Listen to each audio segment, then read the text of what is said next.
Dancing in the kitchen is like the best part about cooking. Like, you just get to be a weirdo.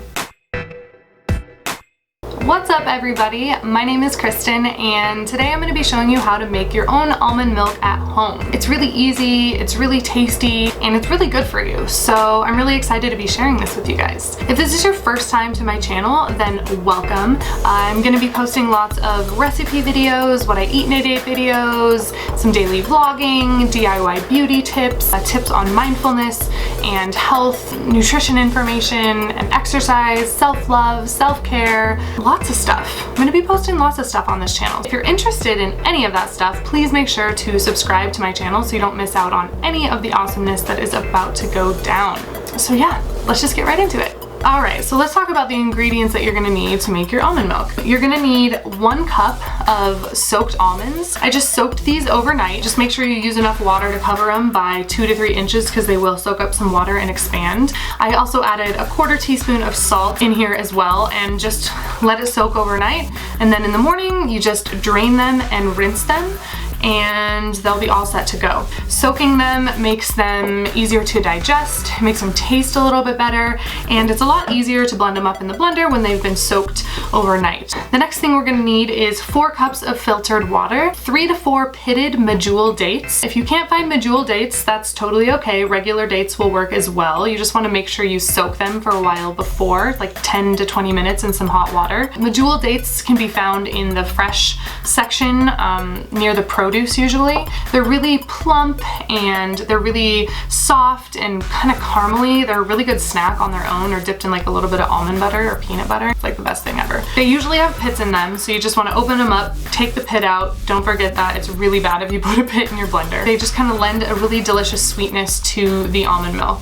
So 3 to 4 pitted medjool dates. I'm doing 3 this time, so I've got like 6 half pieces. We'll also need a teaspoon of vanilla extract. You can also use a vanilla bean, 1 vanilla bean, just open it up and scrape out the middle, and that works totally fine as well. That's it as far as the actual almond milk ingredients itself goes. You'll also need a high-speed blender. If you don't have a high-speed blender, it'll still work, but you might not get as much almond milk as you would if you use a high-speed blender because it just pulverizes everything, makes it really, really creamy. So highly recommend using a high-speed blender. You'll also need a nut milk bag, which this is like pretty much my favorite thing in the world. I was using cheesecloth before, which you can totally do. You can use like 2 layers of cheesecloth. You can also use like a tea towel or an old t-shirt. Just make sure it's clean, but you can totally use that too.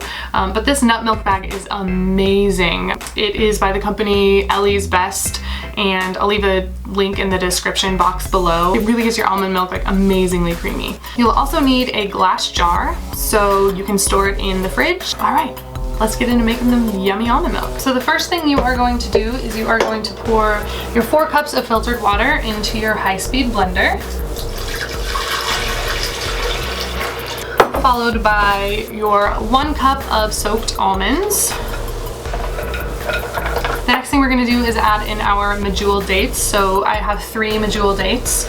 You can do more if you'd like or less if you'd like. Followed by some vanilla extract. So a teaspoon of vanilla extract is going to go in. So this is a pretty simple almond milk recipe.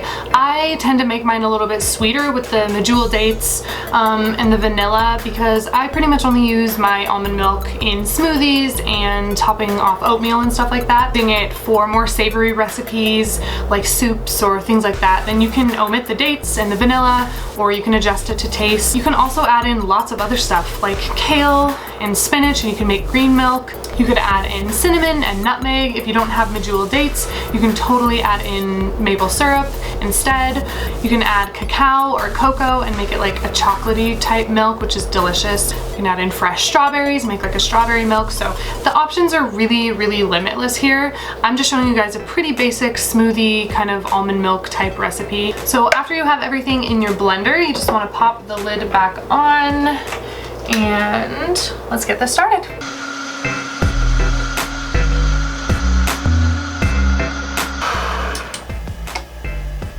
So you're gonna wanna blend this up for about 60 seconds, maybe even more depending on the type of blender you have.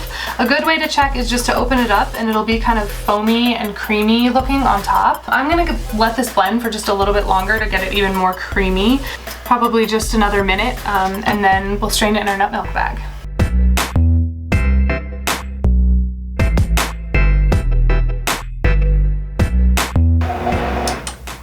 All right, this should be about done. I went for like a minute more.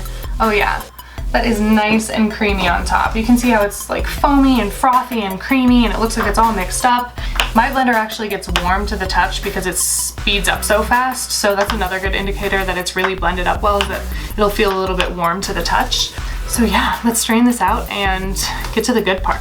So like I said, we are going to be using a nut milk bag to be straining our nut milk. I just am using the same measuring cup bowl that I had the water in before, and I'm just gonna kind of open up the nut milk bag in there, and we're gonna just pour our mixture into here, and then we'll squeeze it all out. All right, so let's pour it in. It's so good. So I just go kind of slowly so it doesn't splash. All right, so now that we have it in our nut milk bag, this is kind of my favorite part. So essentially what we're gonna be doing is just squeezing all of the pulp, and as we do that, the milk will be juiced out of there.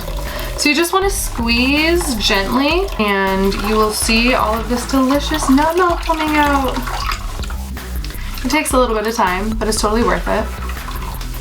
So while I'm squeezing this, I might as well talk a little bit about the health benefits of almonds and medjool dates and why it's great to make your own almond milk at home as opposed to buying it at the store. Almonds are amazing for you. They're a great source of protein. They're also really good for your heart.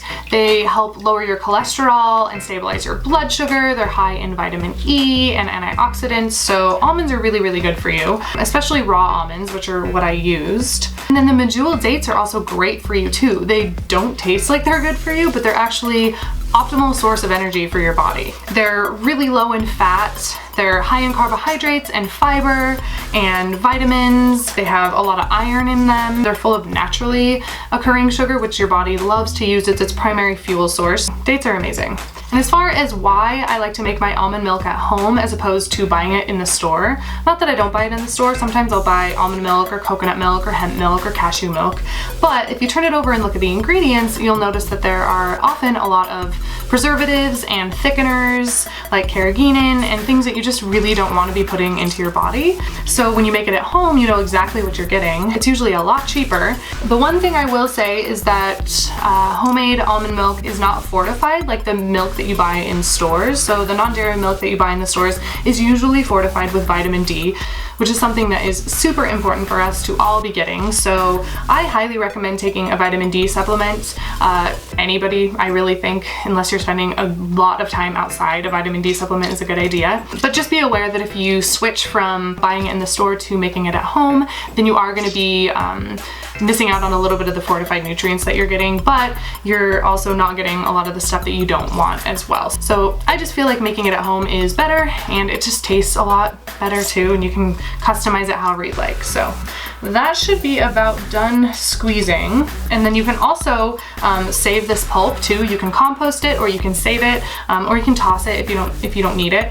But if you want to save it, you can dehydrate it, or you can put it in your oven on a really low temperature for a long time, and then pop it into your blender and coarse it up, and you'll get almond flour. So it's pretty dry in here. All right, so there is our finished almond milk, and it is delicious and it's amazing, and I can't wait to try it. Oh, it smells so good. So I just poured my freshly made almond milk into my jar, and I'm super excited to try some. It's always delicious, so I can't wait to have some. Make sure to leave a comment below if you have any ideas for future videos or any questions or anything you'd like to ask me. Just let me know. pop them down in the comment box below. I love connecting with all of you, so please do that. And if you're not a part of my brand new How to Vegan Facebook group yet, then you totally should be. It is amazing. We are sharing recipes and tips and having great discussions, so you do not have to be vegan to be a part of the group, so you should totally join us. I'll leave a link down below in the description, and I'll see you next Thursday in my next video. Bye!